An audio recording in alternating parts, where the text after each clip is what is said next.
കണ്ണൂരാരുടെ special ആയിട്ടുള്ള കൊള്ളിക്കച്ച് ഉണ്ടാക്കാം. ഞാൻ ഒറ്റക്കല്ല, ഞാനുണ്ട്. ആദ്യം തന്നെ നമ്മൾ വെള്ളത്തിൽ സോക്ക് ചെയ്ത ചിപ്പുളിയാണ് ജാറിലോട്ട് ഇടുന്നത്. പിന്നെ 5 or 6 ഈത്തപ്പയം കൂടെ ആഡ് ചെയ്ത് കൊടുക്കുക. പിന്നെ ആവശ്യത്തിനുള്ള ഉപ്പും നമ്മൾ എരിവൊക്കെ ആവശ്യമായിട്ടുള്ള മുളക് പൊടി ആഡ് ചെയ്ത് കൊടുക്കുക.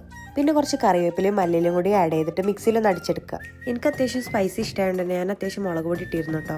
ഈ അടിച്ചെടുത്ത പേസ്റ്റ് ഒരു ബൗളിലോട്ട് മാറ്റുക. ഈ അടിച്ചെടുത്ത പേസ്റ്റ് ഇങ്ങനെ അയക്കാൻ തന്നെ നല്ല ടേസ്റ്റ് ഉണ്ടായിരുന്നു. അങ്ങനെ മാത്രം നിന്നാലൊരു ചമ്മന്തി പോലെ എന്തോ ഒരു സോസ് പോലെ രസമുണ്ട്.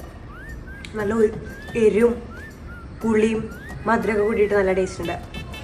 ബാക്കി നോക്കാം. പിന്നെ ഇതിലോട്ട് മല്ലിയിലയും കൂടി ആഡ് ചെയ്തിട്ട് നമുക്ക് കൊള്ളിയും കൂടി ആഡ് ചെയ്യാം. കഴിഞ്ഞു, ഇത്രേ ഉള്ളൂ. പിന്നെ മിക്സ്. ഓരോ നാട്ടിലും ഈ കൊള്ളിക്ക് ഓരോ പേരാണല്ലേ. നിങ്ങളുടെ നാട്ടിലൊക്കെ എന്താ പറയാ, കമന്റ് ചെയ്യൂട്ടോ.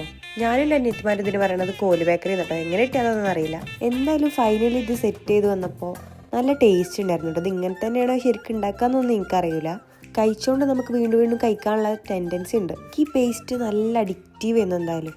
പിന്നെ അനിയത്തിക്ക് കഴിക്കാൻ കൊടുത്തുള്ളവരോട് ടേസ്റ്റ് നോക്കിയിട്ട് പറയാൻ പറഞ്ഞതാണ്. സംഭവം അവൾക്ക് ഇഷ്ടപ്പെട്ടിട്ടൊക്കെ ഉണ്ട്. പക്ഷെ എക്സ്പ്രഷൻ ഇടാൻ പറഞ്ഞപ്പോൾ കുറച്ച് ഓവറാക്കിയോ എന്നൊരു ഡൗട്ട്. നിങ്ങൾ എത്ര പേര് ഇത് ട്രൈ ആക്കിയിട്ടുണ്ട് കമൻറ്റ് ചെയ്യട്ടോ.